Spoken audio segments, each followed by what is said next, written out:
In the rum, we in the rum shop. We in the rum shop. We in the rum shop. So bring a rum, bring it come in the rum shop talk. So bring a rum, bring it come in the rum shop talk.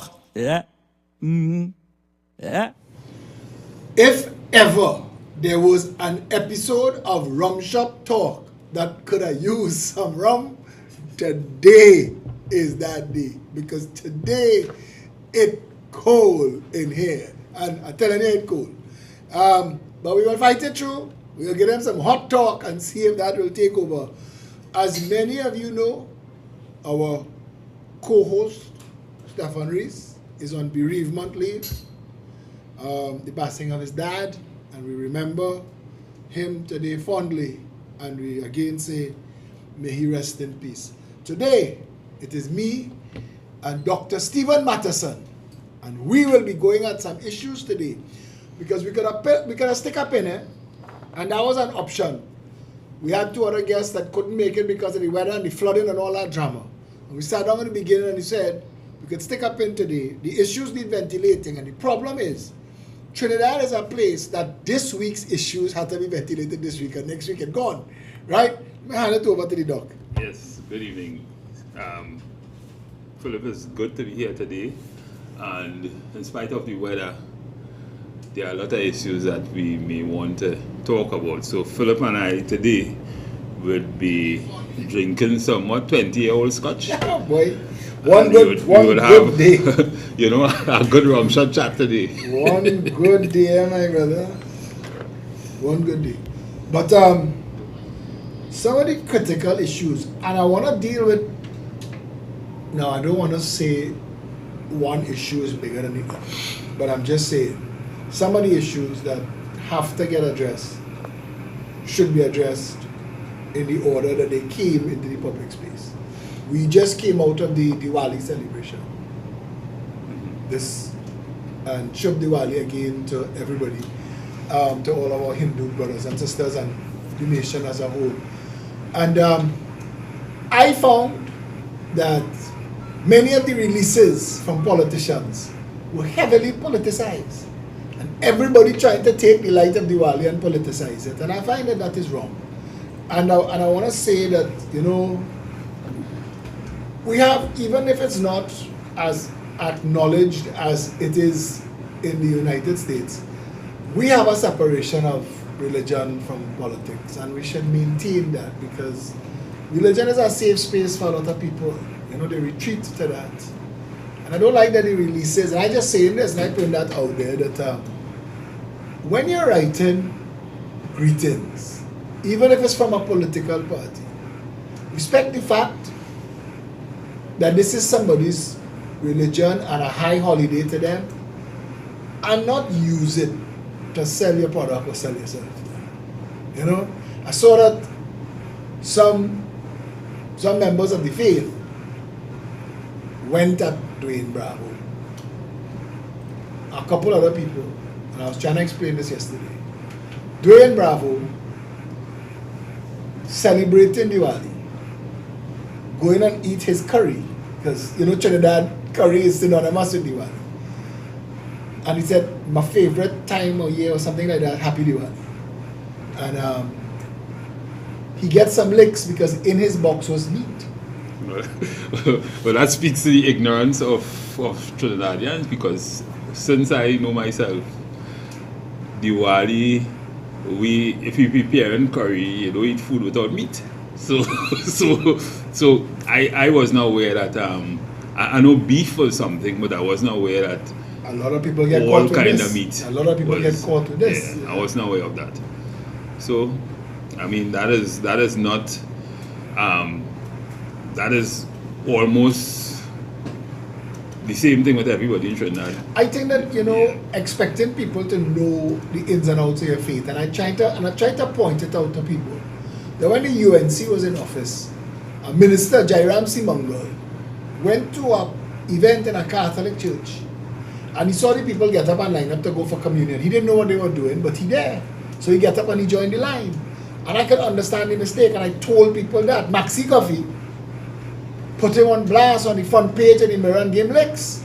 And I told Maxi and I told the overly zealous Catholics, and the same applied when I was trying to defend the situation. And I used the example. I told them, assume he doesn't know. There's no sign. There's no sign, there's no rule. Nobody told him. Yeah, but you started off talking about the politics or how politicians use these festivals. I mean, that is something that has been happening since I know myself. Again, you know, Diwali, you see all the politicians who are not Hindus, they will visit all these Hindu man. That you could do, that's respect. And out of respect, but you see them doing things in prayer and puja and that kind of thing, and sometimes you wonder if normally they wouldn't do something like that. No. And but strange, they don't participate at the level they do for the other holidays that represents the Africans. Or Shouta Baptists. Well, Shouta Baptists, yeah, they still do get pay some them some releases. homage and that kind of thing, but emancipation, you don't see the level of participation by Afro-Trinidadian politicians in the same way as you see them with East Indians. So it could only be redound as politics, in my opinion. But to be honest, and I say this again, that showing up for the festival and taking part is cool. What I was referring to is press releases, sending greetings to you on your holiday, and then making it about your politics. Yes. That too is a but coming back to Dwayne Brown, and I had to tell a guy, there's a guy named Rudy Samaru who real rabid, and he come in and he the analogy he used to me was, that's like somebody having sex and saying Happy Easter. That's not a real analogy. That's just wild. That's something like me, but He just Rudy fella with the Happy Easter or Rudy. but I want to say that now Dwayne Bravo is no stranger to making these klutzy mistakes. Dwayne Bravo put out a song called Champion. Tell us a champion, that song, right? And in that whole A Champion song, it's only people of Afro descent. Only Afro-Chinese. He didn't name one Syrian Trini, not one Chinese Trini, not one Caucasian Trini, not one East Indian Trini. Nobody else was a champion. If you could find it, you go hear them champion and listen to that song. Because he even went foreign and find foreign champions and not one other than a specific, and that to me was a more glaring error. Even that to me is of no significance because, well, I might say that because I was heavily represented in the video by my race, but the thing is that to me no. But to me that is insignificant. I mean, we looked at things. If you look at the no, but he's a national figure. Yeah, but still, you have to. That is telling me that you don't know Meet on Diwali. I could understand. Telling me that you write a song about champions and you have it. You have the song. Let me take in the words of the song.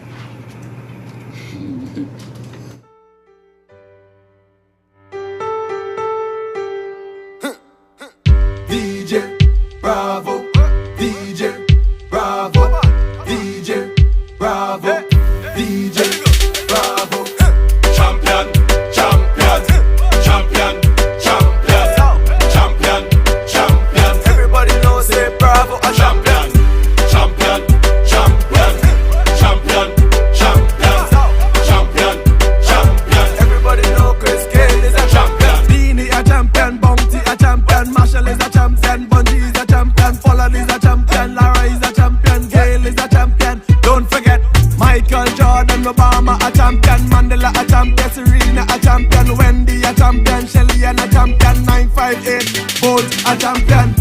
Champion, champion, champion, champion, champion,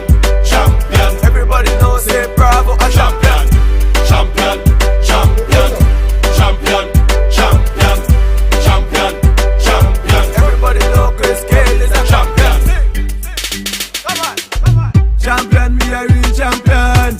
Champion, me a real champion. Champion, me a real champion.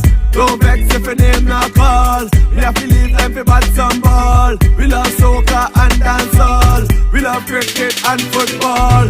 Come a dance in a my name we call. Champion, champion. Every Trinity and every yard man. Champion, champion. Every BC and every Bajan. Champion, champion. Every Trinity and every yard man. Champion, champion.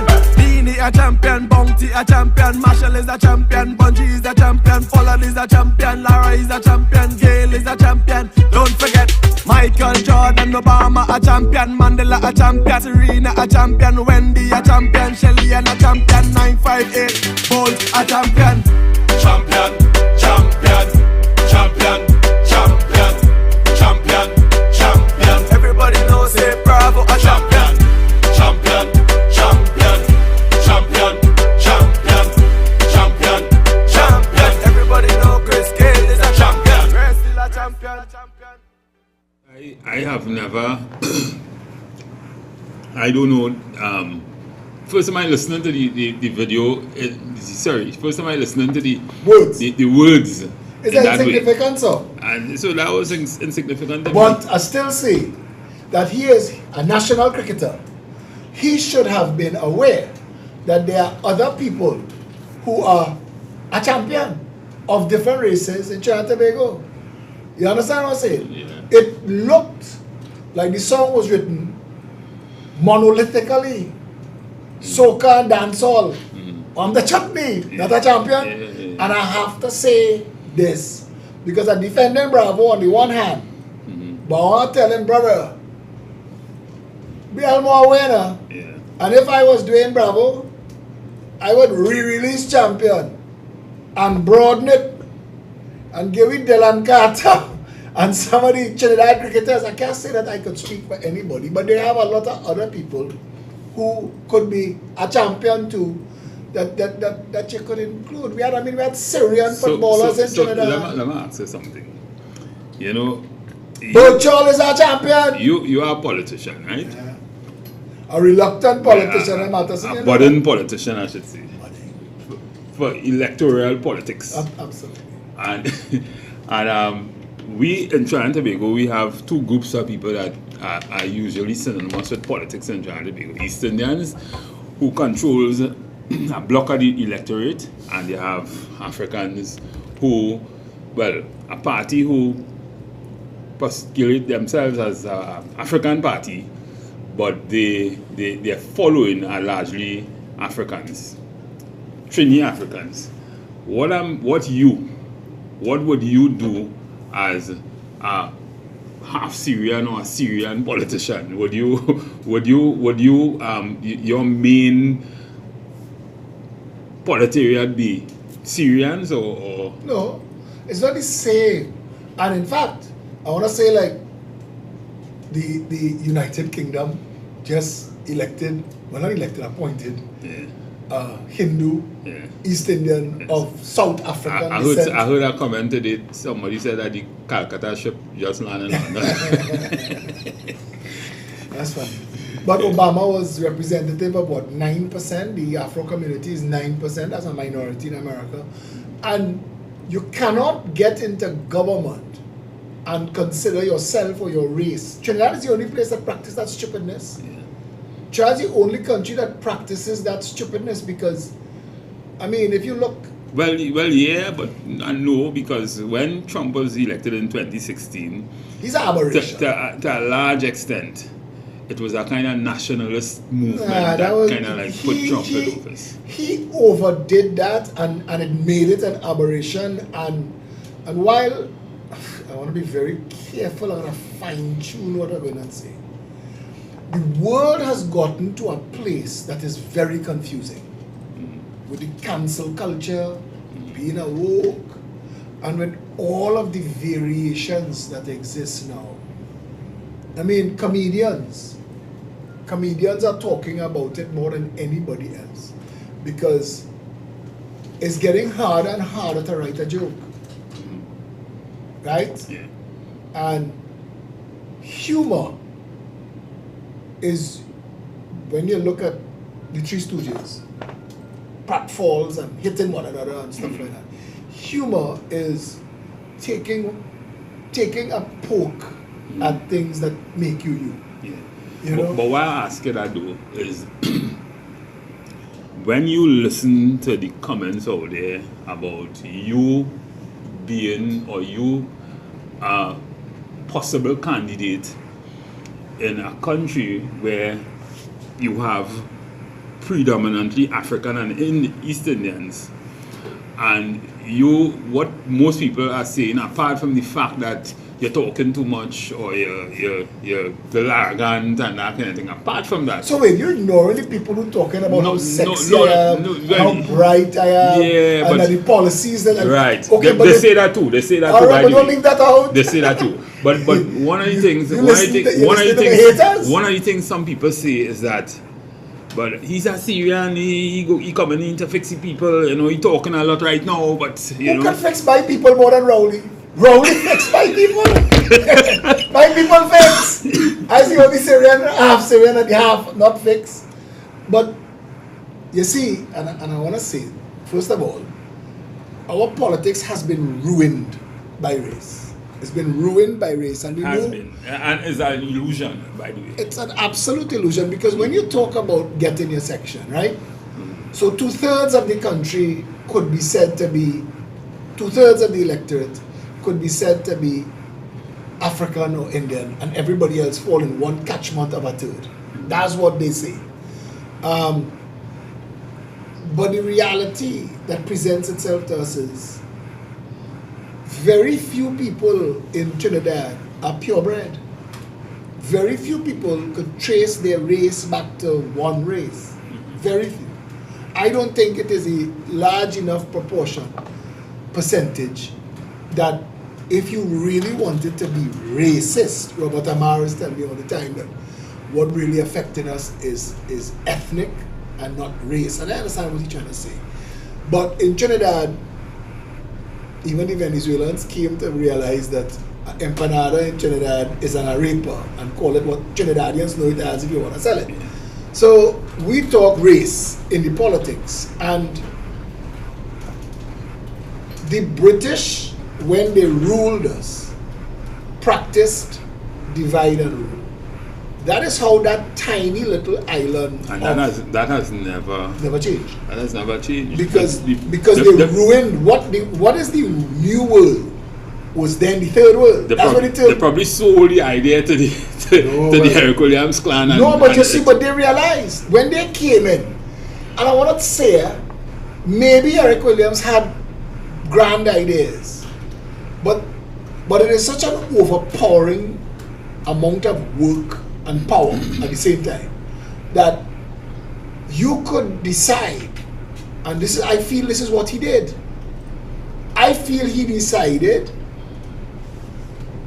to retreat to what was working before independence. And what was working before independence? Or to retreat to what would probably have him winning the elections. Makes it easier. That's it. The thing is, we are defined a lot by either the hue of skin and the texture here as Africans or persons who are of African descent, and East Indians by the hue of their skin to some extent, and the texture of the hair. Listen, we're gonna, you know what? We'll finish this conversation, but they have a next level to the conversation, and I want to talk about that too. But the point is, when you realize that you do not know what you're doing, then you appeal to base emotions like race. Mm-hmm. People who appeal to race don't talk policy. Yeah. I am the person that walked the rivers in Trinidad. I am the person who has exposed that for 60 years, our government, this is why some people don't like me. The truth that I put out in the public space is burn them like sunlight that burn vampires. I walked the rivers and I showed Trinidad and Tobago that we have a rainforest climate, that we should never not have water. There should be nobody in Trinidad manufacturing water tanks. There should be nobody in Trinidad selling pumps Trinidad shouldn't have water trucks and water bottles. Trinidad should have more than an abundance of water. We capture the rain in our drainage system, in our hills, and flush it out to the sea. That's what our drainage system is. We have no respect for the water, but that's when Trinidad, and we copied again what we met.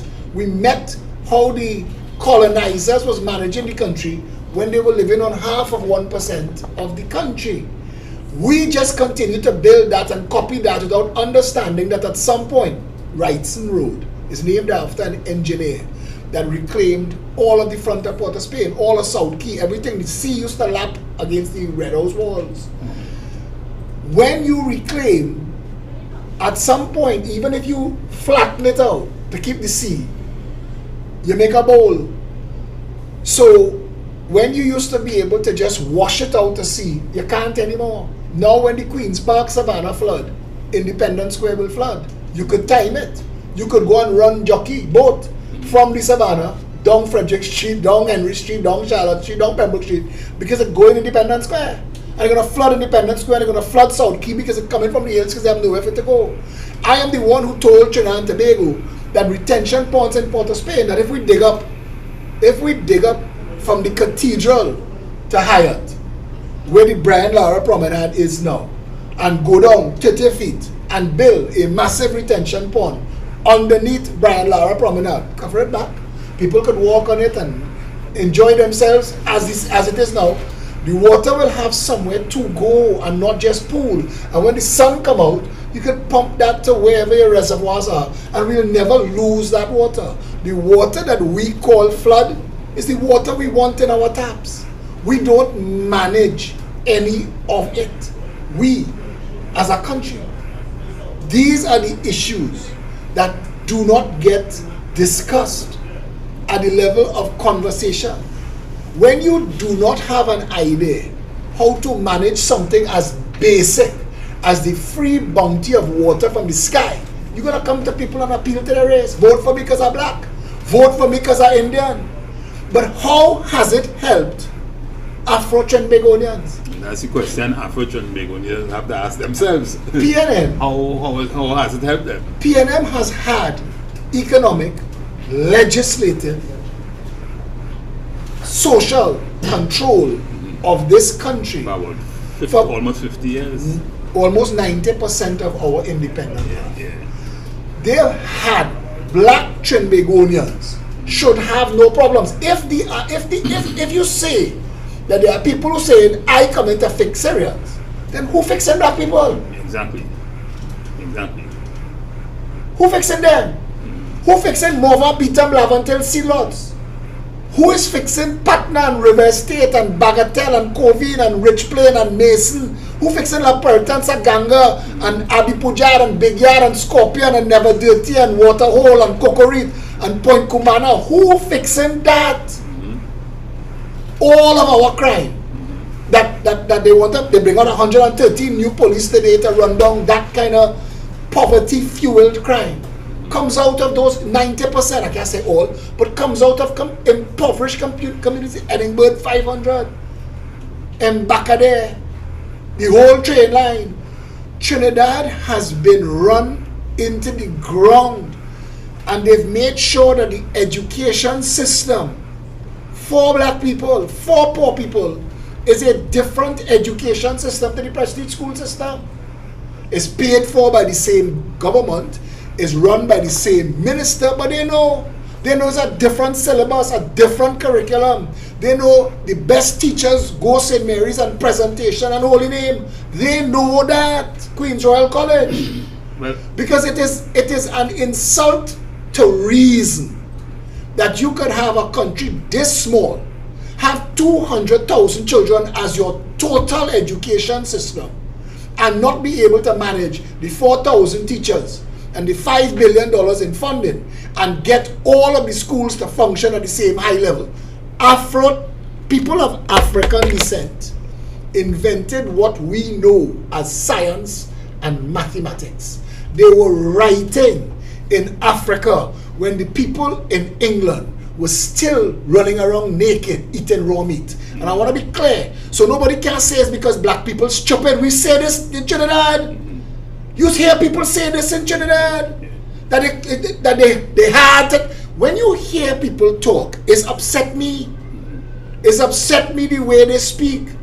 When you restrain people and give them no hope, no opportunity, and then they come out underdeveloped, and then you blame them for their underdevelopment, that is the literal definition, translation of adding insult to injury. The injury is that you are underdeveloping them, and the insult is that you are calling them underdeveloped. Well, you're touching on a lot of things there that makes a lot of sense, and the first one is the education system.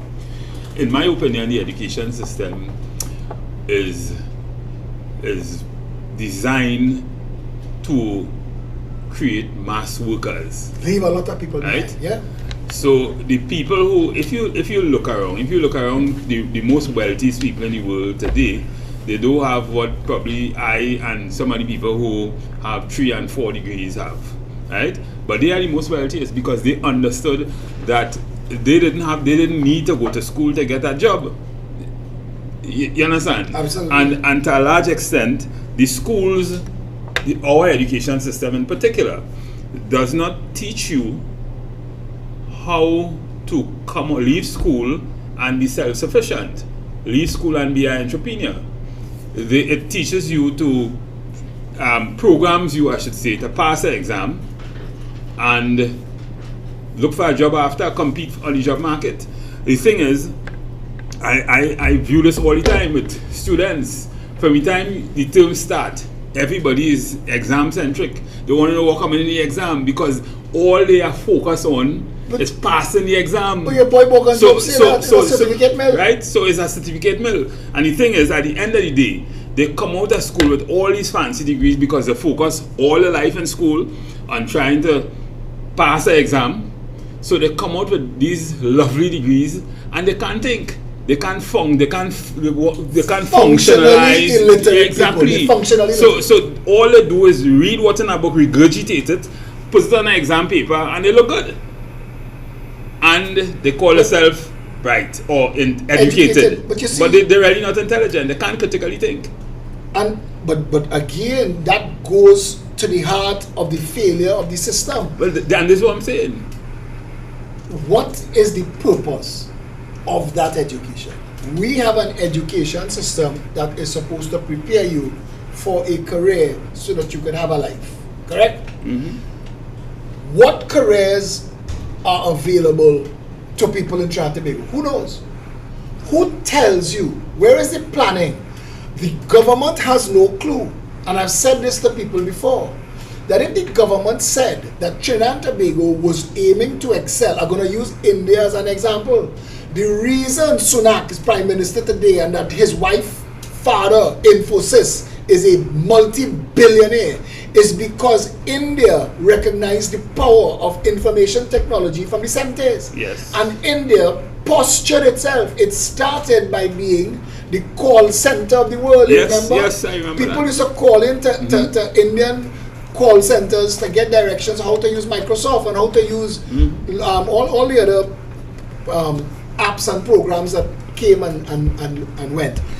But they started there. They were willing to do the grunt work. But it's all that speaks. But the to point countries. I just want to make a point. And this point I want to make, that Trinidad, we were blessed by oil, or cursed. If you're Farid Zakaria for Time magazine, he called it the curse of oil. And the Dutch disease, I agree that oil was a curse because the people who was in government in Trinidad and Tobago, unlike the people of Norway or Finland, who understands, or even Guyana now, who see and understand that you have to have a bigger picture for this windfall because it's not forever. Exactly. Exactly. And we learn that now. But Trinidad didn't know. Exxon just make 2 bigger finds again in Guyana. Exxon is hyper. They're moving at a pace they never even envisioned in the history of their company in Guyana. You're sure enough Venezuela oil they can neighbor. That conversation for Maduro. But the point I'm making is nobody in Trinidad and Tobago could tell you what Trinidad is now. Are we an industrial country? Are we tourism? Are we agri-based? Nothing. Nobody knows. Now the answer should be all of the above and more. Trinidad is fortunate that there was a time Tobago's real estate was the most expensive per square foot on the planet for cocoa. Trinidadians don't understand that for tourism, Tobago should be the #1 tourist destination on the planet, but industrially, with all of the natural gas that we still have or had, can't even know where it is. Can I say this? We talk about the education system, and then you just segued into you just segued into the politics and what we should have done in terms of foresaw. And I want to say that all what is happening today is a product of our poor and failed education system. I agree. Right? It is. Because I I remember when Russia was they were talking about taking Ukraine. A US commentator would have said something about China and Russia. And that is that America will always have the upper hand on them because America could feed itself. Now think of Trinidad and Tobago.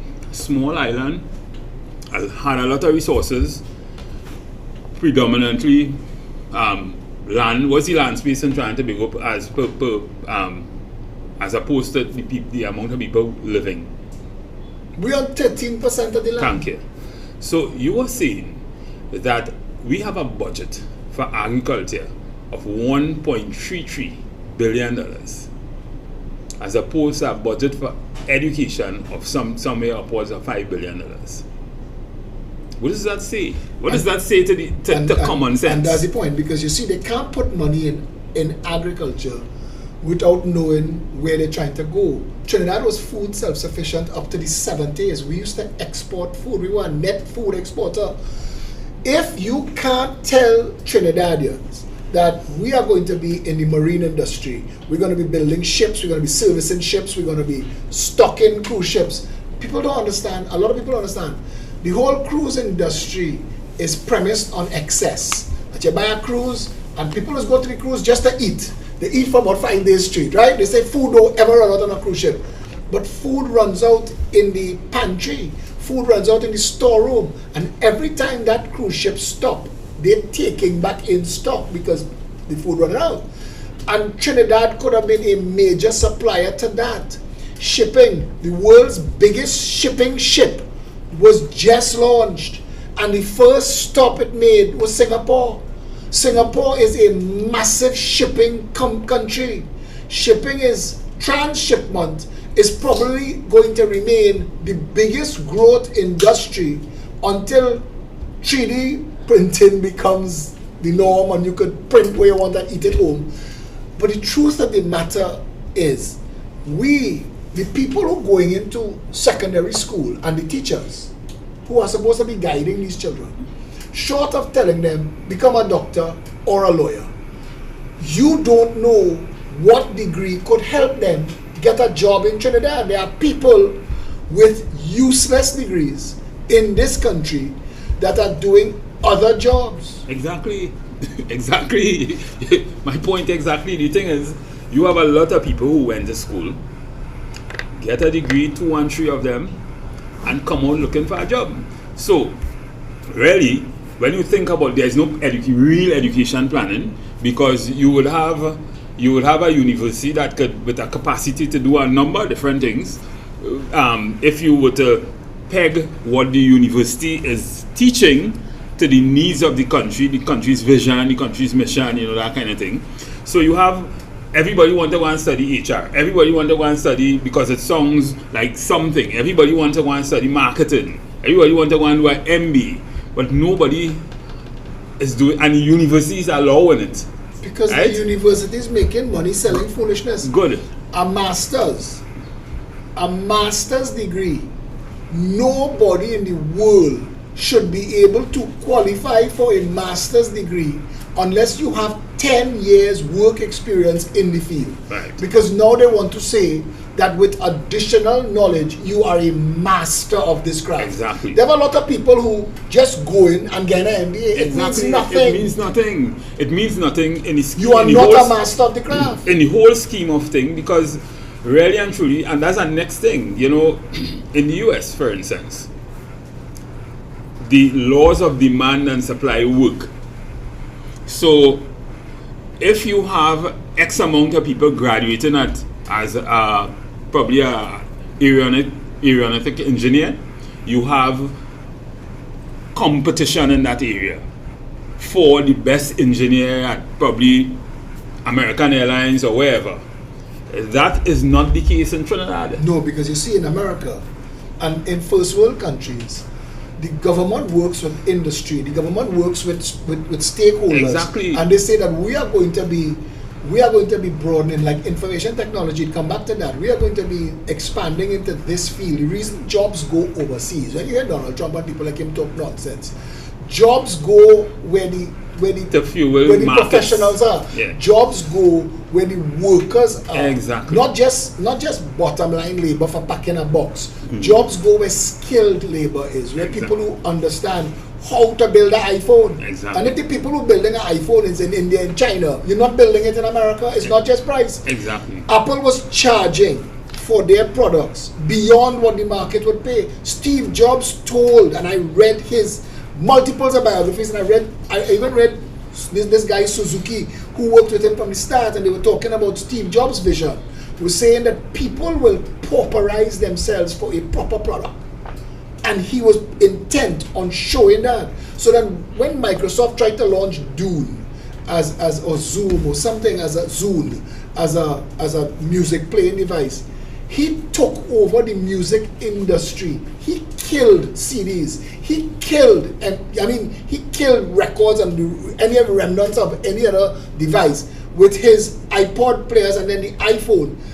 But he wasn't selling cheap. He was selling 2 and 3 times the price of what other people were trying to sell their technology for. But he was giving them a better technology. The point I want to make is this. If the state of Trinidad and Tobago was being led by people who understood that the children who are in primary school today need to be told in secondary school by their parents and the teachers and possibly guidance counselors that in the next 5, 10, 15, 20 years, these jobs will be opening. That is called vision. That is called vision. Vision-led leadership. And the thing is, you know, I was thinking the other day, with everything, you know, Phillip, a simple thing like, well, I'm into the HR and labor and employment law, but a simple thing like collective bargaining, that is so skewed in Trinidad and Tobago, and on both sides, private and government, but more government, you wouldn't believe. So if persons are clamoring all the time for more money, right, you would go and negotiate a collective agreement that gives an employee automatically increments every year, increase in pay, but you are not asking on the other side for more productivity.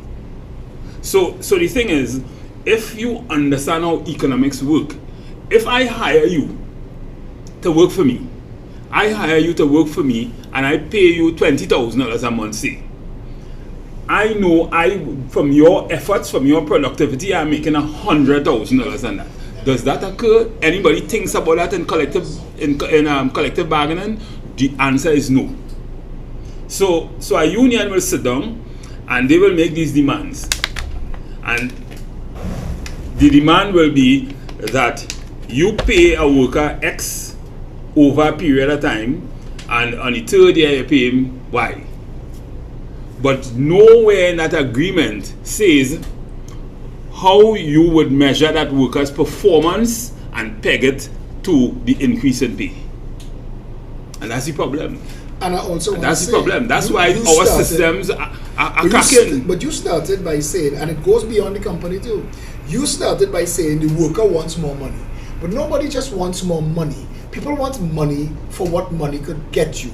I was actually in a but conversation. everything works as a revolving thing. You're right, Economics. you're correct, but I'm just saying that we don't practice economics in Trinidad and Tobago. We don't come at it from that Nothing Nothing is vision-led. Workers in a company, they don't just want a fatter wad of notes in their pocket.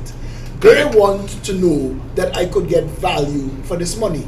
The government should have been working. I want to give an example. Nestle, I don't know if they still do it, but Nestle, when you become permanent with Nestle and companies like Nestle, HR interviews you, a series of interviews during your career to find out what your vision is for your life. Good. What do you want to achieve? That. And they want you to achieve it within Nestle because they know the value of investing in you as an employee. Thank you. So that having to start over with somebody else, they don't want high turnover. They want to work with the workers. But what we've done in Trinidad and Tobago is we've corralled and trapped employees, and you're saying it correct, that we just measuring outputs. Nobody's measuring value. Nobody's talking the added value. If you could help, I was talking to this guy earlier he should be leading tutor. The man is talking things that tutor not talking. And if you keep talking money, all you will keep doing, all these bid rounds and all of these collective negotiations, 2013, 2016, all of this, all it does is fuel inflation, and you give me with your left hand and you take back with your right hand, because the increase I get, the increase in the cost of living just took it back away. No, I just don't. want to add this to closing. That what the government should be looking at doing is a similar idea, and I'm giving Nestle a free ad, but it's companies like Nestle that understand the value of keeping workers for their whole life. And government and industry in Trinidad and Tobago should be using people like Stephan Matheson to negotiate with people and say, okay, listen, we have the power that if we buy 5,000 houses, we'll get houses at 50% the cost of the house. If I hire a builder and I tell him, okay, I am going to buy 50 acres somewhere in Trinidad. When you're buying land, raw land, 50 acres, it costs me 5 cents a mile. So I'm buying 50 acres of land, and I'm going to develop that land and make these houses available to my workers, to my employees, at the price that it costs me to build. So immediately, your increase that you wanted, I given you $1 million house of $500,000. As long as you work with me and I can deduct that $500,000 from your career, you are getting added from your salary, you are getting an addition $500,000 at the end. So I want to say this. So I just said something about negotiating, and probably the persons who are listening might probably say that I'm one-sided, I'm only thinking from the employer side. But I'm a professional who look at things from a strategic level. Now, and you said it correctly. If you learn to value, employers and government learn to value the human capital in the business, and know that the human capital in the business is the most important element or asset in the business, because without them, unless your industry is just robots, without the human beings in the organization, nothing works, nothing can happen. Correct. So how do you appreciate that? Is through good compensation, either intrinsic or extrinsic compensation, and good management of performance management. And all those elements are strategic, because your organization will have a vision to move from point A to point B in the next 5 years, and a mission as to how we will get there. And your HR will then take that vision and that mission, and it will be materialized in how you hire people, how you develop people, how you recruit, how you compensate, how you do everything. This whole antagonistic approach where you say 10%, I say 4%, all that percent is nonsense. It means nothing. In the big scheme of things, it means nothing. Now you imagine how much workers the PSA have? 20,000, 30,000, 50,000, 70,000, 40-something, 60-something thousand. You can imagine if the public service sat with Toyota and say, we represent 40,000 people. We want a 20% discount on the price of a car. for our people if they come with a public service card. And you can have different levels of cards. That you're in the public service, 3 years you have a green card, 10 years you have a silver card, 15 years you have a black card. Now when you go into certain companies, that means something. Why the state is not helping people in bulk purchases? What the whole Price Smart model, the public service could put Price Smart out of business. I tell people this all the time. So all of that comes down again. Let me say this, let me finish this thought. Because the Afro-Trinidadian community alone makes and spends enough money every year to have bought Pico cash. $25 billion. The Afro-Trinidadians in Trinidad could buy Ansa Makal cash every year. Because they buy the most. Every year. I want to give somebody credit. Dominic Hadid of Blue Waters. I was talking to Dominic Hadid a couple years ago. And he told me, say, I entered into a conversation with my workers outside the union. I told them this. These are our losses that we track. If we reduce those losses, I'll give you that money. Thank you. That is what that is what real companies do. The thing is, and we were saying it, compensation is not just money. So if the union and the government understand that, they are intrinsic compensation too. So for instance, I tell people this all the time. I was reading a Google article all the time about your Rocket Star employee, how to compensate your Rocket Star employee. And how to compensate your Rocket Star employee is not usually with money. It's more about the emotional intelligence in managing people. How you see your workers, how you see your workers, how you speak to your workers. All these things are important, because if you don't understand that, you could be giving me any amount of money, but you talking to me like a dog. I don't really want to work with you. Silicon Valley hire architects to build their companies for their workers, to boast about the quality of life they have at work. There are workers who don't want to go home.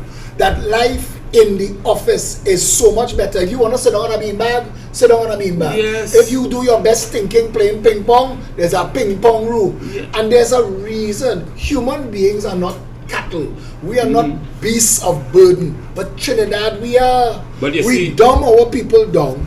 We treat them like we exchanging labor for money. That's it. We're exchanging labor for money, and I'm going to try to get the most labor for the least amount of money. And that is slavery. That amounts to slavery. Let me tell you why. I don't know if you remember, the US, parts of the US was the last place to abolish slavery, like Louisiana and the South. Deep South. And they had a system called the sharecropping system. And what that system was that that was after they kind of fight them off the slavery model. And they decided to give the slaves, the ex-slaves, the land to work. And tell them that, well, you take the land is yours, right? You just produce it, and we will buy a cotton or whatever from you. But you know what they were doing? It was just another way to get them to do it, just like the education system does, and the Bible and everything. It was just another way to get them to do that, because when they come to selling it now, they were finding all kind of ways to get it free from them. Oh, we give you the gas, we give you this, we give you that, and you had to give us this free. So it was just another way. No, but the model works though, and that is what the peasant class in England was before they all became landowners. But you could say that you have 100 acres of farmland and you hire 100 farmers and say, I give you an acre each, and then you grow, and 50% of what you grow is mine, and 50% of what you grow is yours. It wasn't necessarily working like that under the sharecropping system. No, but I understand that, and I understand that there will always be people who take advantage of people's lack of understanding and representation. And again, that's Trinidad. The reason WASA workers don't like to work for the government is government does not respect WASA workers. We have senators and members of parliament who not worth the paper their name written on, regardless of the degree they have. And if Trinidad is not the perfect example of the reason for me saying that, what has the parliament ever done? Trinidad had a blip in Point Lisas, an idea in Labedco. Nothing materialized. Point Lisas gone. So I don't even know if we ever recoup the return on investment. We built Intech Park in Wallerfield. all we built it for is for nature to come and take it back, because nothing ever happened there. Microsoft was supposed to come, remember? It was ways for them to feed, and that is what we have. We have government ministers. I watch a politician on Synergy TV this week here, and she talking and flailing her hands around, but not one idea. We have too many politicians who have not one clue, and it is why I ask, talk about a Syrian, talk about a arrogant, talk about a sexy. Put all of us in a debate and say the winner of that debate is the Prime Minister, because I tell you something, Trinidad and Tobago has never had vision-led leadership since the Queen gone. Look at the buildings in Port of Spain. What is Citygate that was added on to Her Royal Highness railway station? Citygate falling apart, but Her Royal Highness building is made of granite, and it was meant to last forever. It cost us 4 times what it cost the Queen to build in granite, to build that crap, those cow sheds that is Citygate, that falling apart. It cost us 4 times. Trinidad's governments, plural, have realized that governance and public office is a way to steal money, and then they use race to justify the section of the tribe. But they fooled their people.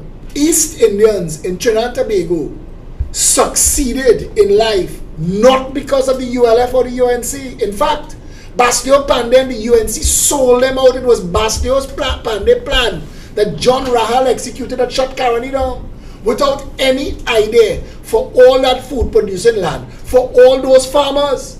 And you could have transitioned, if the European Union was paying you money to get out of sugar, grow dasheen, grow plantain, grow sweet potato, grow guava, grow soursop. Look, soursop is now recognized as a cancer fighter, natural cancer fighter. There are crops that we could be growing in Trinidad that don't need any kind of maintenance. Avocado, mango, these are export crops. The world, America exports apples to Trinidad. They should be taken, that same container should be going back with avocado and passion fruit. We could grow that normal. We build greenhouses to try and grow raspberries and strawberries. We have idiots in office. We have idiots in office, and we have idiots leading small political parties come to distract the people. And I'm telling Trinidad and Tobago this, when it comes to real leadership, visit www.21policies.com. We launched the Progressive Empowerment Party in 2017 with a manifesto, January 2017. That manifesto took 10 years. When I listen to these other politicians flinging nonsense, I hear people talking about the system and the procedure of governance. Tell me how you would run the country, because I could tell you, and we have plenty people in this organization, and you don't want to debate me, you don't want me on your TV show, bring any of my team members, because they all will come and tell you how to fix education, how to fix healthcare, how to make Trinidad food self-sufficient, how to make housing affordable. You could make housing affordable in this country by offering 0 deposit, 0 interest housing to the entire country and shut down HDC. But HDC was never about housing for poor people. HDC was a way for contractors to feast on the treasury. So you're building apartment buildings where the apartment is not even worth 100,000, the contractor getting $1 million, and then you're subsidizing it and selling it back to poor people for 200,000. You rob 3 people there. What's going on in the country? Why all these sirens passing? Something must flood. Trinidad, rainfall, 5 minutes, the whole country flood. Look at what's going on with the roads in Trinidad and Tobago. Why that's happening with the roads? Because we're hiring contractors who should never have been building roads. We talk about they deliberately building roads to fall apart. They don't know how to build roads. Everybody who have a friend or a family or a cousin, giving them a contract. Go and build that road for me. Go and fix that road for me. Borrow a backhoe. Borrow a steamroller. They Google how to do it. And that's what they're doing. And we're getting roads. I'm watching the road that being built. I'm watching it because I'm seeing it day by day. The 1% Tanti flyover by Westbourne, and I'm watching the layers of dirt and gravel, and I know that it's being built to fall apart. You have a real problem with that road? I have a problem with that road because we spent $500 million on that flyover that nobody needs, when 10% of that money, $50 million would have ended flooding in the entire east-west corridor, created retention ponds that would have saved all our water. Trinidad is being led by idiots. And that's the next thing. How much it costs to do these things? It don't cost that nowhere else. Why it costs so much to build a piece of road in Trinidad? You know, the Foreshore Freeway at the time was in the Guinness Book of World Records for the most expensive quarter mile of road in the world. Yeah, but, I mean, a lot of money to do things, and you had to dig it up the next 2 years. The Americans built some roads in Trinidad and Tobago, Wallerfield, the North Coast Road, Chagaramas. Why are those roads 80 years old surviving? They're now starting to get some trouble. Ask the politician on your platform. Why roads? Why things cost so much money? Why for the government to buy a motor vehicle? Why does it cost so much? Because they're using the courts to silence people. They're using senior counsels. The reason the law association and the entire justice system falling apart in this country is everything became a feast. And now they're using senior counsels to silence people from talking. Rohan Sinhaman, he is the worst minister of works the country has ever had. And his job is not about understanding how to solve problems. His job is understanding how to give contracts. And I just did a video today. And I showed Trinidad and Tobago from Damien Street to Bellsmith Street. The Port of Spain City Corporation demolished the pavement, clear the dirt, clear the rubble, put in the decking pan, put in the BRC, they're getting ready to mix the concrete. They already built the front of the pavement and they built it properly. And that is the Port of Spain City Corporation that is paid for that. Down the road on Arpita Avenue, the Alsing wife, Unicom, getting paid millions of dollars to do little sections of the pavement that they're doing some stupidness on Arpita Avenue to try and make it a carnival something.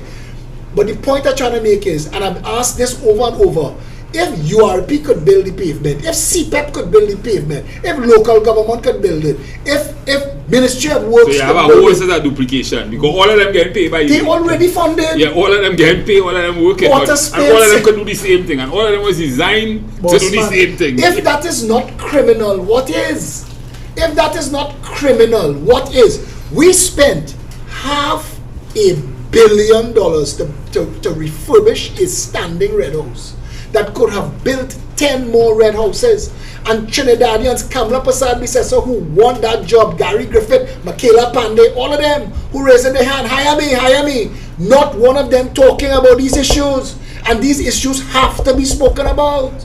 Trinidad has a real disease, and that disease is greed.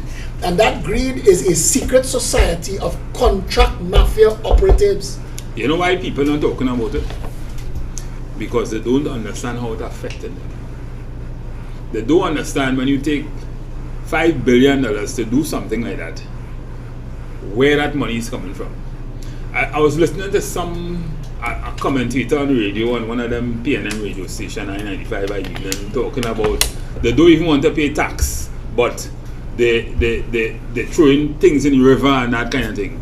Well, news for him, all of us pay tax, whether we like it or not, and we pay it every day as we buy things, as we consume, we pay taxes, a lot more taxes than the people who pay in income tax.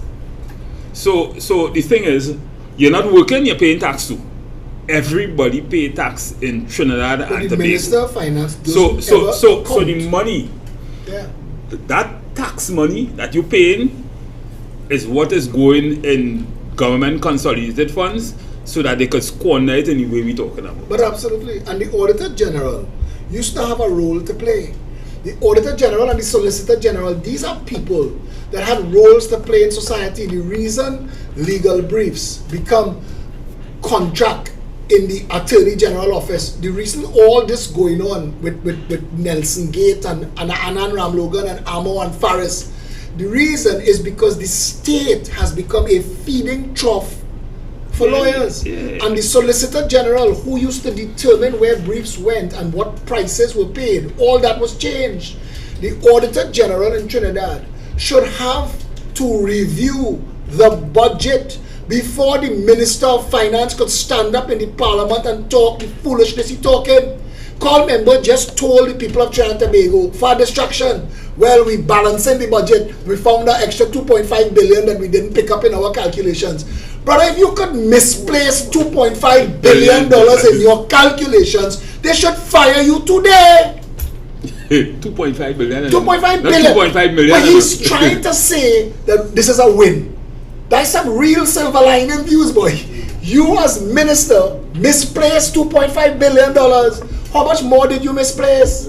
This is the reality of this country, and people still sitting down talking African Indian nonsense. There has never been a value in this country for voting race. Yeah, never, there has never worked for this country. So you fool African people and they say PNM is about African, but they're really not. When they get in office, look at the people who they support. Look at the people who they propose, whose business they put the money in, the government money in. It's not people that looking like myself. But you know, Stephan, you know, even if, and I'll never forget it, when the People's Partnership was in office, and I was a communications advisor to Gary Griffith. The UNC might more be an East Indian party, but or a more equitable party. Because in my opinion, and ask the people in Trinidad and Tobago, they all say it. When they was in office, it appeared as though they were Stephan. They probably was. But people were surviving. People were living better than they are now today. You know what you don't know? What it is smoke and mirrors. Because East Indian people didn't benefit from the trough when the PNM was in office, or very few of them did. So when the East Indians had control of what Lloyd Best used to call the cash register, and they started to fire people of African descent and reappoint people of East Indian descent in a whole community that never had that much money circulating in it, to them the government was working. But to all of the Africans, Afro-Trinbagonians who lost their money, it wasn't. So it's the same. But still they are saying, and you had baby grant, you had all the other grants that was helping them. It is the same nonsense when people tell me when Kamala was in office they had water, now they don't have water. Because there was people when Kamala was in office who didn't have, and now they get it because we're only there. Correct, and correct. The country shouldn't be run by race. Correct. It shouldn't be because you're an Indian, you're getting water. It should be because the government is in power, everybody getting water. And you must be able to tell the people how you will make sure that everybody. I remember Fitzgerald Hines on TV with Hema Ramkisoon, like a dancing bear, clapping when he was in England, and he told Hema, I couldn't believe, Hema, every time I turned on the tap, there was water in the tap. And I wanted to tell him, you fool, you were in a first world country. If there wasn't water in the tap, they would fire them. The governor of California was fired because current went 3 times in California. They recall him and fire him. And that's how you end up with Arnold Schwarzenegger as the governor of California. The reality of Trinidad and Tobago is it doesn't work because the people in government pass budgets on numbers that do not add up and then thief the money. And that is all it is. It is just theft. I stood up in what community, what constituency was this I went down to in the South, David, when this child nearly drowned in the drain? Between Orapooch, it was where Rudal and Rodney Charles, Naparima, all of them overlapped each other. And this guy was telling me, this guy of East Indian descent, and it's on my video and it's still there. And he's trying to tell me that Kamala did this and Rowley didn't do that. And so I asked him, I said, so all these places, where? Barakpur. I say all these places that missing all the railings, is it that Kamala put railings and Rowley took it down? And if the answer is no, then you're just fooling yourself and stop making it about race and start to make it about representation. About representation. But it have a lot to do with, and Stephan say it all the time also, understanding the state and the role of the state. Because to a large extent, persons when they want to get in office, they front a lot. They say things that they could do things that they really can't do, and I hope you don't fall in that category, because nobody there's a has lot of things, ever said. Just no. There's a lot. I can't just say that because nobody has ever said the things that I have said. Right. 21policies.com is so powerful, and a lot of things we're talking about today is not in 21policies.com, but a lot of these political parties are now openly plagiarizing it because we have real policies that will fix this country. Right. But so what I'm saying is, politicians front a lot. Because they don't know what they're doing. Front a lot, in the electioneering. So they would say things to the populace that what they will do or what they could do, even when at the budgets. But they really can't, because there are other elements, there are other factors that must be factored in for them to be able to do it, and they are not in control of it. So, for instance, the PSs and the other functionaries inside there, they are the one who carries out government policies. But the minister and these people can't hold them and bend them over and cut their ass if they do it. They might move them around and that kind of thing. So for the most part, a lot of times, the people who foolishly take any blame for it, they weren't the one, they probably had a good idea, they probably wanted it to happen. But the state does not allow it to happen in the way we think it should happen. And just now, and I'm not saying that they are not responsible, no, because they are ultimately responsible. The politicians, they are ultimately responsible. So that's all I get from what you're saying. But what I was going to say to you is this, and I've said this repeatedly. Every system that operates in Trinidad and Tobago under the Constitution operates by a law that makes it possible. Yes. Every single thing. All of the permanent secretaries and the way the system is set up to run. If what you are rightly saying is our system is broken. I am arguing with Clyde Weatherhead. He was a trade unionist, he was a Congress and the People member, he's a lawyer. Clyde Weatherhead is trying to tell me that what I am saying, it makes the DPP an autocrat. I say, if I write the DPP a letter complaining about a high-level politician, the DPP will respond to me, as he has had repeatedly to do in the past, to say, we note your complaint, the DPP office does not investigate, we will refer it to the Trinidad and Tobago Police Service for an investigation. What I told Clyde Weatherhead is, if the DPP refers it to the police, and the police finds evidence of wrongdoing, it comes back to the DPP to instruct the police to prosecute. That is our system. To some, that system is not robust enough. There is no accountability. Nobody knows what is going on. You can't force the DPP to account to you and tell you what investigations are at what stage, because he is not a politician and he doesn't have to be elected to office. But he should.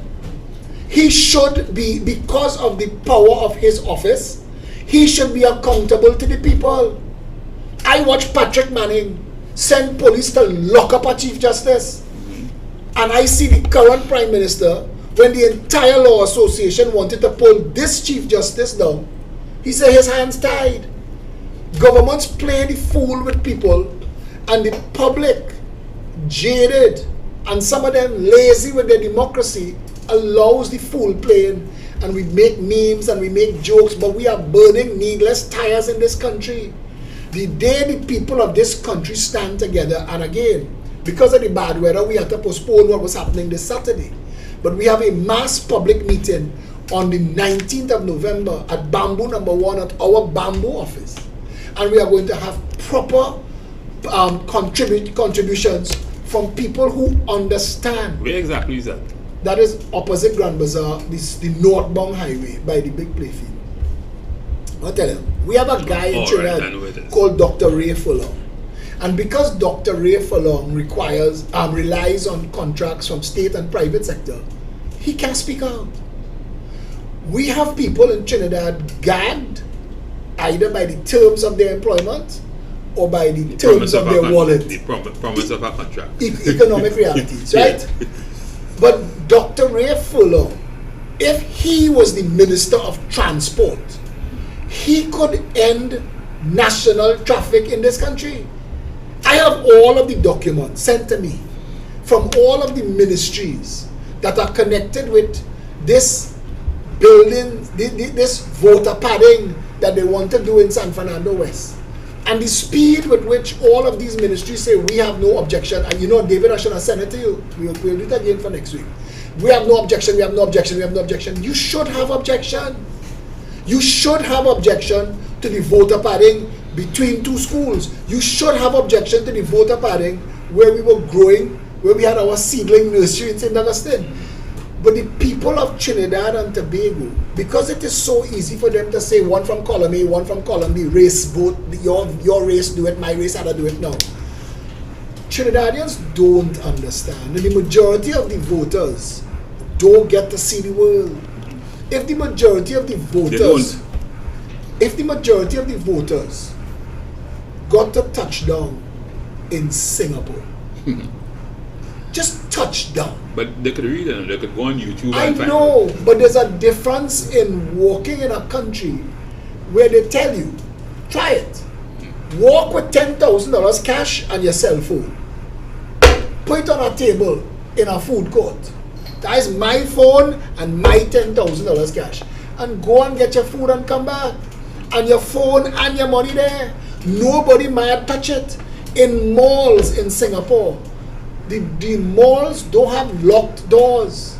They just put one of them little velvet rope click thing to say we closed. Nobody will walk in the store and pick up something. The law enforcement and justice is so swift. It works so quickly. But in Trinidad, we have a problem because our justice system fails our law enforcement, so police don't want to run down petty crime. We have other situations where we have rogue police officers who are controlling petty crime in certain areas, and the police service knows that. And that Trinidad and Tobago needs a proper clean out. We need an internal affairs division similar to New York City, where those police officers are paid to prosecute rogue officers, and we would clean up the Trinidad and Tobago police service like that. And Gary Griffith knows that because Kerrick and these other guys explained that to him. I was there and I understand that our country is deliberately run bad because government after government have benefited from it. But there are things, technology, that you can strategically use to fix those problems with rogue officers, you know. Absolutely. So if you simple thing like dash cams and body cams and thing on police officers, for you to bring a charge, we must have access to a dash cam. Absolutely. We must have seen what happened, what you saw. Correct. You know, those things are simple and those things are cheap. You can fix that. Correct. So it's amazing.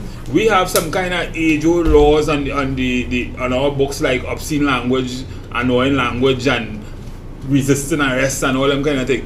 Those things, police use that most of the time. When they want to silence you. So you sit down in your car taking pictures of a police action, they come and mash up your phone, and then they charge you for resisting arrest or obscene language. When really and truly, if you go to the court and the magistrate say, where's your body cam? Where's your evidence? Where's the evidence of that? Yeah. Yeah, the magistrate is supposed to take the police. All of that will solve your problems. Wayne Sturge said that repeatedly. Wayne Sturge said this is the only country where resisting arrest and obscene language is a charge by themselves. Yeah. You charge with nothing else but resisting arrest? What are they arresting you for? Exactly. What were you being arrested for in the first place? Thank you. That should have been the first charge. So the resisting arrest is an ancillary charge. Exactly. So these are things that you need thinking people. These are the things that are causing now look crime. at the morons in the parliament, in the cabinet, and the government. You point out a thinking person to me. Yeah, these are things that will save crime. Point out one thinking person to me. Trinidad, we talk about our drug trade and our narco trafficking and our firearms, 40,000 illegal arms in the country. We don't make that here, and we all know that coming in somewhere. All of it not being smuggled across the beach. It coming in through legitimate 20-foot and 40-foot containers. We've been saying unstuff the containers on the port. Doma say that will slow down sales. Bullshit. Singapore moves more containers in a day than we move in 5 years. We could unstuff our containers on the port. And you could pick, you don't unstuff all. No, well, but from the time importers know. No, well, it's a course is creating work for other people, you know? Because I bought an item, a machine in China, right? And I paid my shipping and everything for it to reach in Trinidad. When it reached in Trinidad, a few days after, a broker called me to tell me that I don't know where they come from. They called me to tell me that my thing here. And when I look at the charges, they're charging me for unstuffing, they're charging me for a huge amount of things in US, by the way. And then I have to go by some warehouse in Aranguez to pick it up. They give me about 7 days to produce the papers for it. And every day after that is a cost. Yeah.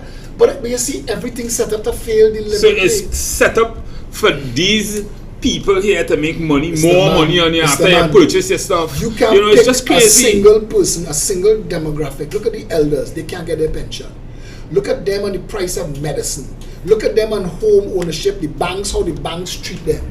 You, from the time you cross a certain age as a man, you need to pay all the time. You go in a bank in Trinidad, nobody have restrooms. The elders, they have no access for people in wheelchairs. We don't treat these people with respect. There should be special lines in the banks for the elders. Just the banks.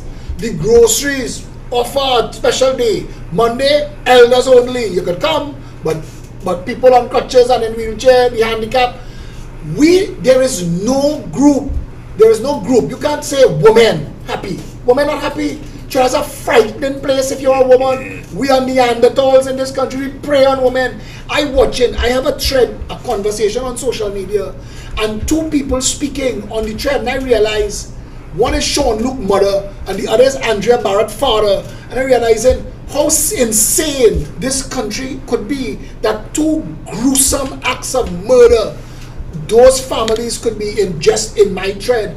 The country has left not even men not happy in Trinidad. Men hustling and getting by. That's why alcohol and drugs so prevalent in Trinidad. You have to be stoned or high or drunk to happy in this country. Nobody happy. The business class, the middle class, there is nobody that happy. Police service, not happy. The people in the army, the Coast Guard send me. Well, the business class with me happy right now. But Coast Guard, they have Coast Guard. For good reason. Because the Prime Minister said it is not bad for the business to continue to get richer because they will employ the poor people. He talking about his 1% friends. But that is nonsense. He talking about his 1% friends. That economic bullshit don't work. Because what do rich people do when they get money? They spend it abroad. They do things other than... No, but it's not only that. When a poor man get money, he spend that money in the economy. Exactly. He so he's the one that should be given the money to turn around the economy. Keith Rowley's as dumb as a post. He only have that job because of race voting. Keith Rowley only have a position in the parliament because of voter padding in Diego Martin West. And this nonsense about you could put a crapo in a Balize tie and it could win. It's the truth. Keith Rowley couldn't win as an independent. He couldn't win as a UNC representative. So if that is our reality, the voters have to ask themselves, if I'm not voting for the man, and I'm voting for the party, and the party not serving me, what's the point? If black people in Trinidad and Tobago think that their share of the $3 trillion that pass through this country is European CPAP job and a hopeful HTC, they're woefully misguided. Yeah, for real. Woefully misguided. Where is the black leadership in this country to explain to people what $3 trillion is? Somebody told me the deposit of $1 million, $1 billion, and $1 trillion. Everybody could be millionaires, comfortable. we could be living like certain countries right in the Caribbean here. Listen, Norway, who got oil after us, has put aside $125,000 pension for every person alive. That's not the sum total of it, but that is your entitlement. From the time you retire, you can lump sum or you can take it chirrup, and if you're dead, your children inherit it. Come on, you trying to tell me that we can't deal in this country? All those 41 morons in the parliament, we not debated the cost of living to the elders. We're not dealing with issues. You know, during the lockdown, women were losing their jobs and couldn't afford sanitary napkins. I'm telling you. It took people with good hearts. I remember my son was one of them that formed themselves into organizations that raised money and bought sanitary napkins and gave it away to women in the third wealthiest nation in the Western world. How is that our reality? Wealthy on paper. Wealthy on paper. They thief the money.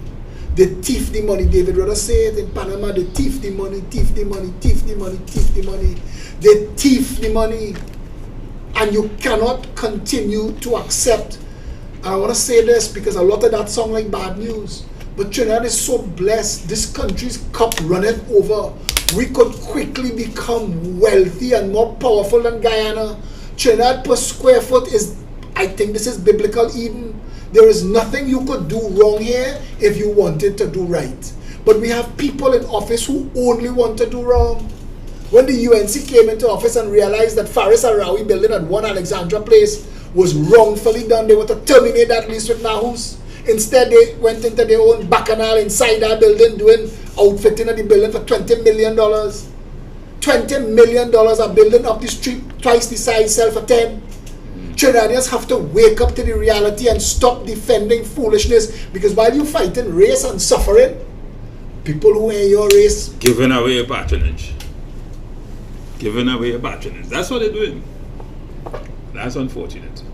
When you said to me in the beginning that people predominantly vote race, there is an inherent self-defeating stupidity to give the power of your vote away for anything that does not make your life better. I've told people over and I hear over, people say we voted the lesser of the two evil. you're still voting evil. Yeah. You're still voting evil. The lesser of two No, evils. but listen, there is a progressive Crazy. empowerment party, and I say this, and I say this without fear of contradiction. There is no political party in this country that has the breadth and depth of knowledge or people available to explain to you what you should have. And I'm saying this, you should say, all of the Indian voters in charge should tell Kamala, debate Phillip, or we blanking you. And all of the Afro-Trinbagonians should tell Rowley, debate Phillip, we blanking you. Ignore Gary and Michaela and all these other foolish distractions. They ain't going nowhere. Every single thing that Gary put out ties somehow to him becoming Commissioner of Police. And I want to know, if he wasn't in the running, how he would have felt knowing that there is a politician in a campaigning political party shortlisted for Commissioner of Police when police officers not allowed to have political involvement. Right. And I just say, but I know that was a political ad, but hear what? that is not a political ad. This is, listen, Hear what? it is time we feed the people fact. Hear what? Fact. Hear what? What I feel the people need to know in Trinidad and Tobago is more of what you plan to do for the people, how you plan to do it, and less of maybe attacking the power structure. Because if you know the people, when you attack the PNM in the way you attack them sometimes, it comes across as bitter. And for the most part, most of the people you're attacking is people who is your voters. So maybe you should probably Temper. just not temper, but you should probably revise No, your strategy You're not wrong. to telling the people more.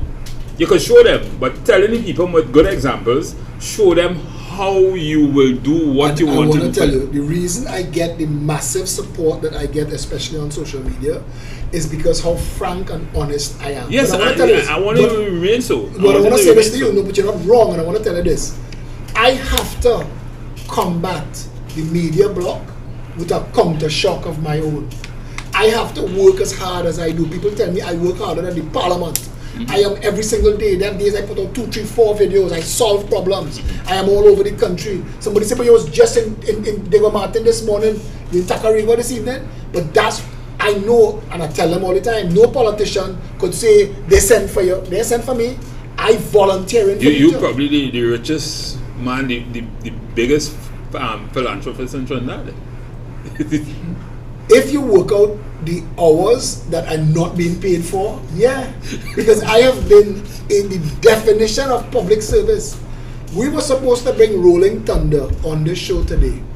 Those of you who don't know him by his name, and I called his name last week when we were dealing with, and I want to say to you, give yourself a round of applause, because after last week's show, Miss Gertrude Peters was released from the home.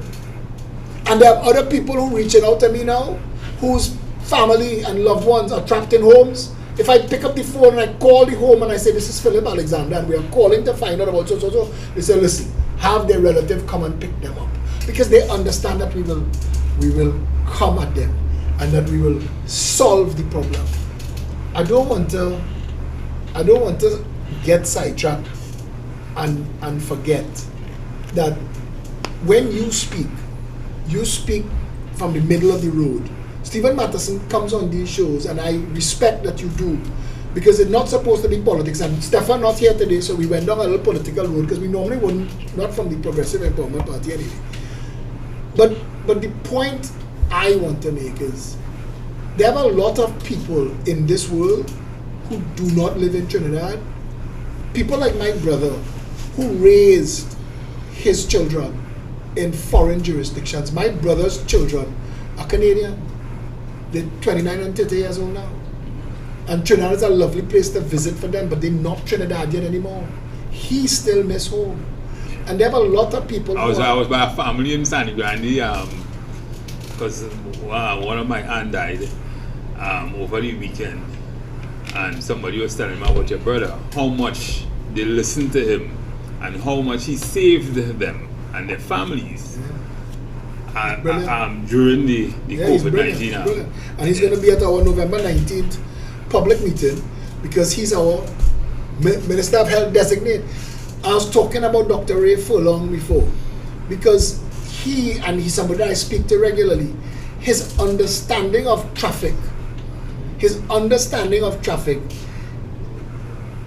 the reason Cinnamon and Imbert and them not making sense is their traffic plans have nothing to do with traffic and everything to do with contracts. There is nobody in this country, nobody, who could explain that overpass that they built in Diego Martin, other than they promise somebody a contract and say put an overpass there. It goes to nothing. If I didn't believe that, I would have to agree with you. I'll tell you why. When we display smart with real stupidness in Trinidad and Tobago. Our problem may not necessarily be a traffic or a congestion problem. Our problem might be a lack of strategic thinking with traffic management in Trinidad and Tobago. So, for instance, when you look at the new regulations on probably traffic tickets and things, you could only surmise that is a fundraising exercise. You could only surmise this is a fundraising exercise, because it is solving nothing. You'd want to ask, what was the mischief? What was the mischief they're trying to solve in all of this? Because if you are saying that you could charge a man into poverty, take his vehicle and all that kind of thing after he reached 13 or 12 or 13 demerit points, then where is the transportation system to facilitate him and his family after you do that? So you just import a first world nation system on a third world nation platform. So if you go to New York, for instance, you could almost come out your apartment and walk on the street and go into a bus, which will take you to a train station, and you could take a train and go anywhere, anytime also. Do we have that in Trinidad and Tobago? So the first thing we have to start thinking about is traffic management. How do we manage that? Right? Whether we have a system where we have carpooling, toll highways, whatever, we don't necessarily need is huge highways. Stephan, what we need is thinking. Stephan, the automobile importers that pay big fat donations to political parties don't want and that not system. to mention a vehicle, to purchase a vehicle. You know, if you buy a vehicle in St. Vincent, it doesn't cost you, the same vehicle doesn't cost you the amount it costs in Trinidad and Tobago. No, here we Right? gouge. We paying about 60% of the price you're paying for a vehicle is taxes. We've gouged, but I want to say, and what I'm trying to tell you is, So all of that, I was thinking, when Uber was here, and I used Uber a couple of times, I said, no, I selling my car. Days had passed, and I had no reason to use my car. I was Ubering everywhere, and then I started thinking, you know what? Unlike the member of parliament for what's his name, Pine Debal. Unlike the member of parliament for Pine Debal, I do have a bike, and I do ride around, and I enjoy it. We need bike lanes, and we need proper transport, and you're right, and there's too much things that obstruct. Another thing, you're talking about the fundraising. You know, I was thinking, if police on motorcycles with body cams was just handing out $100 fines to everybody who driving in the right lane who should be in the left You lane. make more money than Boy, they can national run the whole police service. Exactly. Just that. $100, Exactly. it gotta be 3,000. Exactly. It could be 100, it gotta be a merit, demerit. Did It could just be charge people for that? not To every. me, that caused the most accidents. Look now, that's causing most traffic. Yeah. The- And traffic. Half the demerit points nonsense is attached to the wrong things. So as you Exactly. said, you're not solving a problem, you're creating a problem. Exactly. Because if somebody not wearing a seatbelt, that shouldn't be a demerit point. The only person he put in danger It's is himself. Charge If he him. break a light, that should That's be a a demerit demerit point. because you put other people in Because danger. Correct. You understand? But there was no thinking at the level of the planning.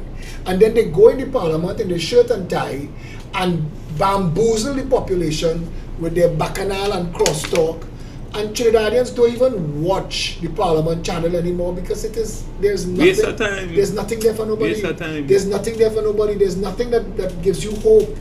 People in the country are walking around like the zombie apocalypse. Just get through the day. Just get through the day. Just get through the day. You don't know when a slab of an unmaintained school going and fall and hit your child in the head. You don't know when a child going and drown because the place flood because the system don't work and the road built bad and you don't know. All of these things are important to be discussed. You don't know when you're going to go in the grocery and find that they have nothing in the grocery that you could afford. You don't know when that day come in. Trinidadians are 2 and 3 months away from homelessness. They're not paying attention. The government, and when you are homeless, ask people.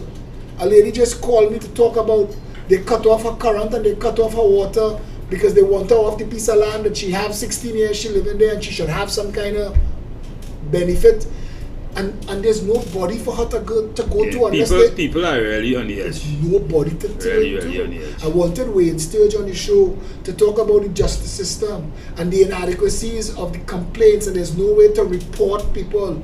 We have a country of dictatorship at multiple levels, and Multiple levels. Trinidadians need to understand they could vote themselves a better country, but you cannot continue along this path and expect, they say you can't keep planting ginger and hope to reap apples. This is what it is. You are stuck in a never-ending cycle of hate, greed, racism, and corruption. It's time to clean house. There is none of them. You cannot tell me, I was talking to one of these UNC hopefuls, wannabes, and she's telling me about her party has a plan. Your party never had a plan. UNC's only promise was to Indian people they would do better than under the PNM. And that was it. And you give them some box train contract, you lego some water and put up some lampposts, and that was better.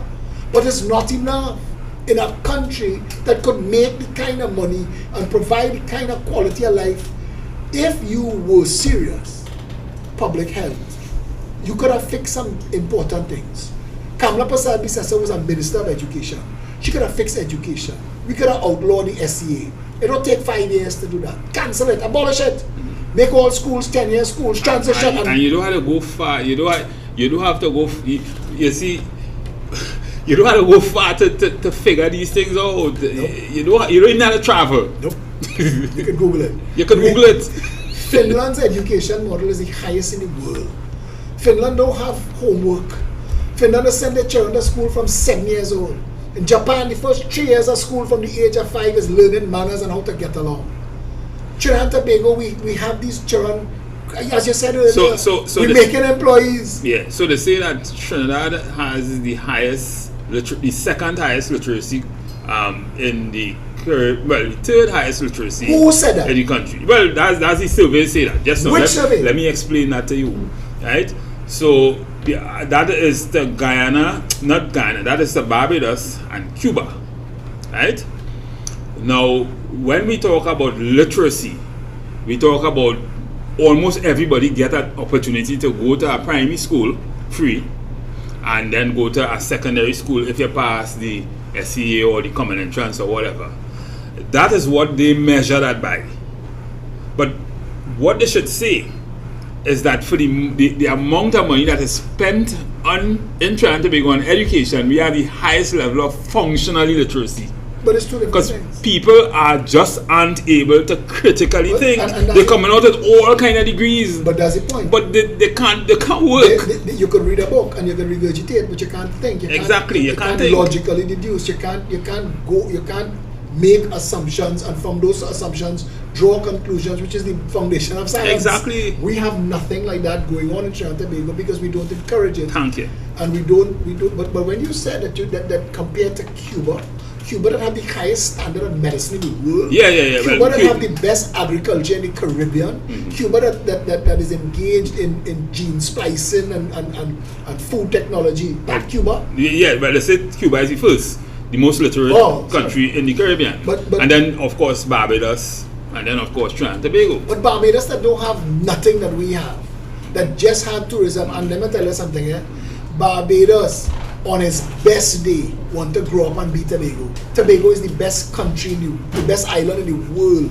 And we made a mess of that. The largest brain coral on the planet, the Boko Reef, the nylon pool. I keep telling people, if the Bahamas had a nylon pool, it would be on the front page of the National Geographic magazine. We have things that the world don't have. God embarrassed us with riches. We have the largest pitch lake in the world. We have the nylon pool. There are so many things that you can sit down here and just boast that we destroy. The boats, the glass bottom boats dragging the anchors across the Boko Reef, killing the Boko Reef. Literally killing the goose that lay in the golden egg. They put nothing in place. Yeah, man, you want to talk about the You Jawala? You wanted to talk about the Jawala the appeal. I don't think that is over. So I think you can stick a pin in that until next week when Stephan is here, because I'm sure he will have a lot to say on that. Yeah. Yeah? Okay, well. I think today we touch on some good topics. And again, the public must hear people in public life who are willing to give you solutions. Solutions are important. I listened to Sunak talk and he was explaining to the public. He said I could go out there and borrow tens of billions. This man deals with billions in his personal life and in his business life. He was a hedge fund manager for Goldman Sachs. Money is what he knows. Yeah. He said I can borrow those tens of billions of dollars and hundreds of billions of dollars that Labour wants me to borrow, but they will affect your mortgage payment. And It will affect everything.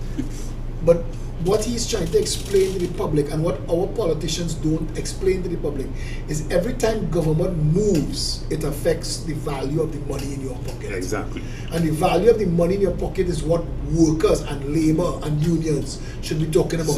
How do I get more value? How do I get more food? How do I get more groceries? How do I get better education? Thank you. And that's the role of the government. The thing is, it's like someone was saying that maybe you should raise the minimum wage. Raising the minimum wage will do more damage to the poor man than it will help them, right? Because when you raise the minimum wage and an employer has to pay more, what he will do, he will transfer that into the price of his Absolutely. Somebody else will pick up that. and somebody else will pick it up, but the employee too will have to pick it up too. Absolutely. You buying the same bread? Right? So you might get a $1 increase per hour, so you might get $12 more per day, but you might pay about $50 more for the item. You know who that's like? That's like the people who's go on budget there and fill up their tank. You win. Wait, you had to fill up the tank two days like ago. this is the only tank I gas in buy. Yeah. You understand? It just You makes win. no You sense. Win. You win $30. Well done. No, because what we're supposed to do is unite. What we're supposed to do, and I mean, as listen to the things you touch on, you touch on critical issues. Talking about minimum wage and devaluation, we have to first understand the value of our money in the first place. Exactly. I don't understand how the third wealthiest nation in the Western Hemisphere, a country where 101% of all of our economic activity for 50 of our 60 years were based on export. How come Barbados can have a 2-to-1 exchange rate and we be 7-to-1 with America? And how could we have a 7-to-1 exchange rate but a 6-to-1 if you sell in them US? That is from borrowing. We don't understand money. How money, the use of money, borrowing money, and that kind of thing. They're taking advantage of us. That 13%. But the US does it too, eh? The US doesn't No, do but it. they- The US borrows, They the US... manipulate their currency. Exactly, they in manipulate their Trinidad, currency. But we're not manipulating our currency here. In Trinidad, we're using our currency for economic slavery. Why would we have a dollar? You just spoke about the value of a car.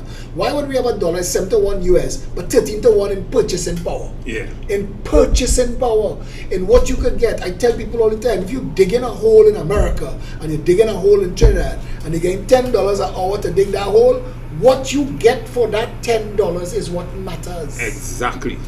I tell people that all the time. It's not the amount. So when the politicians come and say, well, the same thing happening in the US, listen, That's the man who working for nonsense. $3,000 in the US and the man who working for $3,000 in Trinidad, the man in the US could live with that 3,000. And it's dollar for dollar. That 3,000 only carrying you and your family Brother, for 3 days. Use the Yeah. analogy of the hole. You get $10 to dig the hole in New York City, you get $50 to dig the hole in Trinidad. In New York City, you're getting $10 items in McDonald's. In Trinidad, you can't get 2. Yeah. And so what is the point of the more money, the bigger number and getting less? Exactly. It is the value of the money. It's in the your pocket. value of the dollar at the end of the day. Well, at the end of the day, we had to bring it to a close, and the rum shop is always a nice place to stop and talk. I mean, the weather this whole week, and brace, listen, you're watching this live. Never take weather warnings lightly. Even if we dodge it 100 times, don't be the fool that the 101st time that it hit us and you're not ready. Be ready. Make sure that you have your situation sorted out. Oh, for the elders, make sure that any medication that they're going to need. Think about the country. If the country shut down for 2 weeks, what you're going to need. Make sure you have your medicine and those kind of things that you have to have. Seal them in plastic bags. Put your passport, your birth certificate, any extra money you have, seal it. Make sure it's available to you. Put it high. People who live in flood zones, tape off your doors. Go and buy Gorilla duct tape. I'm telling you all a nice secret. Go and buy Gorilla duct tape. It's black. And when you come home, the doors that you're not using, tape them shut outside and inside and no water coming in. Because it works and I've done it.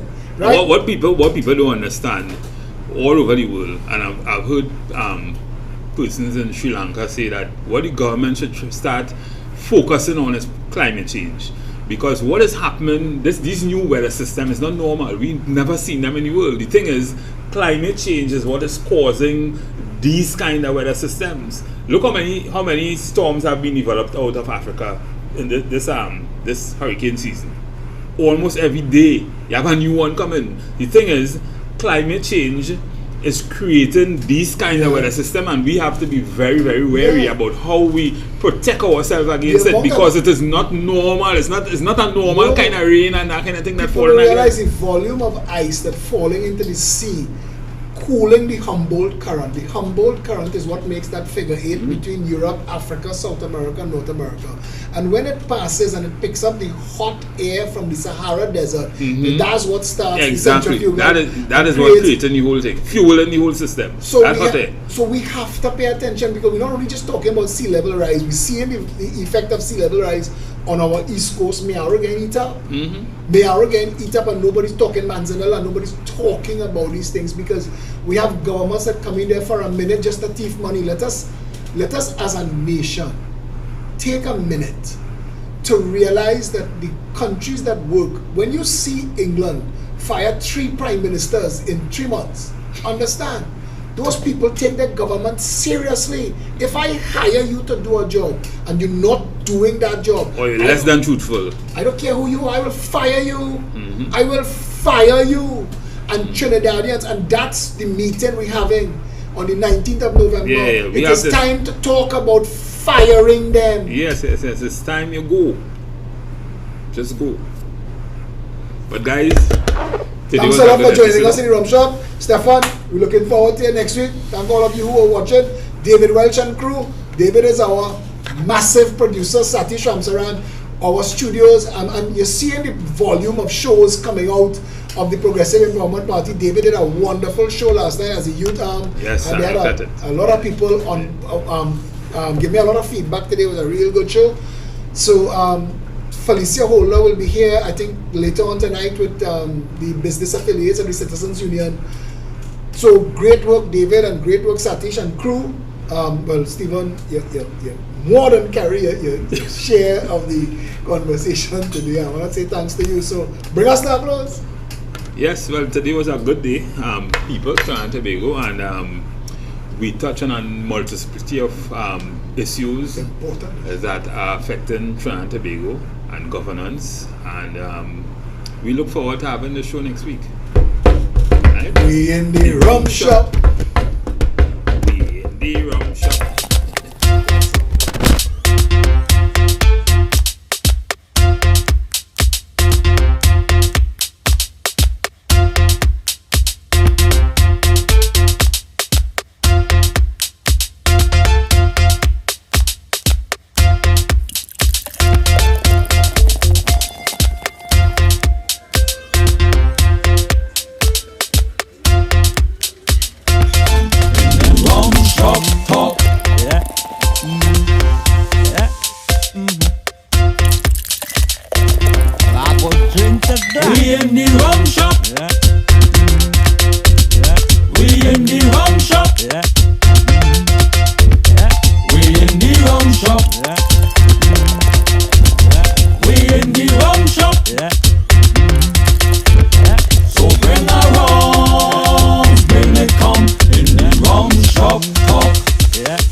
Air conditioning services, professional services at affordable prices. They have air conditioning units starting at $2,700 with free delivery, installation, and Wi-Fi ready. We supply Pioneer, Lennox, Comfy, and Infinity, all at unbeatable prices. Servicing of a 12,000 BTU at only $150. Don't forget to check them out on Google, Facebook, Instagram, and TikTok. So contact Darren's Air Conditioning Services at 749-8245. Darren's Air Conditioning Services. Professional services at affordable prices. JC Men, Gen Couture and Studio 52, your one-stop shop that meets all your needs. From men's clothing to women's fashion, it's all here under one roof. This is shopping galore and fashion with a difference at Studio 52. Come visit us. We're located at Penco Street, Chaguanas, or call us today at 1-868-775-1747. So, how are you enjoying your dinner, Booby Looby? Well, it's really well seasoned and partially spicy. Well, I make it my priority to exfoliate my meat before divulging in the steamy essence of love. Yeah, you know what I mean? Rock back. Did he just put Alcalado in here? Are we still speaking about the food? Of course, Booby Looby. Look, let me emancipate the AC to cool things down. Oh my, that's cool. Yeah, that's Neil cool, baby. Now who could be possibly summoning my time at this present moment? Don't move a muscle. I'll be back. Oh, Neva! Everything good, oh? Gani I saw. Wow! Neva! I see that walking with who's that way? Neil cool. Who's that one? It sounds like whoop, Neva! Alright, Booby Looby. Apologies. Now where were we? What are you doing inside here? You want in wise way, don't already. What? Who's that? You want to see again, right? Neil cool, boy. Neil cool. Come on, man. Metal cool. Come on. You're killing my date, man. Look at that, make yourself no better. Just leave, Go please. on. But what trouble is this, boy? Now where were we, Booby Looby? What do you think about having a brief entanglement?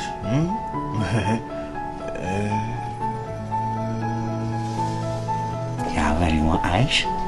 I tell you, Neil cool, boy. Neil cool. Just come out of my place. Go on, man. Go on, place and move so much. You're just inappropriate, man. Oh, shucks. I'm cranking my style, man. Rock back.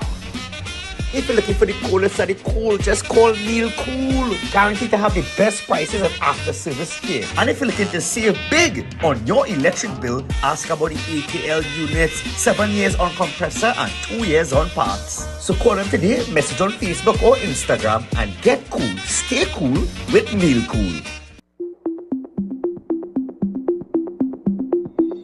Welcome to the Pharmacy Hub, located at 1A Gillingham Junction Road, Chagonis, opposite the Charlieville gas station. Come on in and get 10% off all prescription and 20 to 30% off selected dispensary medication.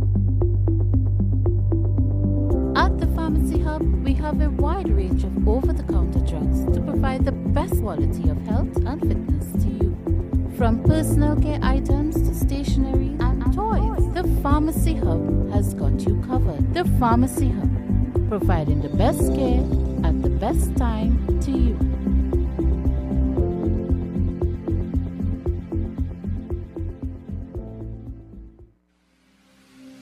Richard Homes, a loving, safe, caring senior care living facility where your family becomes our family. Our experienced caregivers are trained and overseen by our registered nurse who has years of experience in psychiatric nursing and working with geriatrics.